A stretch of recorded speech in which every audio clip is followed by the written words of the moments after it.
जय माता दी, नमस्ते, प्रणाम। आप सभी लोग का स्वागत अभिनंदन करती हूँ अपने चैनल रेणु पांडे 8891 पे। आज आप सबके बीच में कजरी तीज पर के सोहर गीत लेके आई हूँ।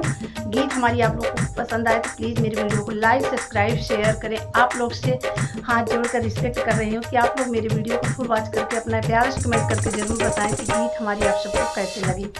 जय माता दी। भादौ मास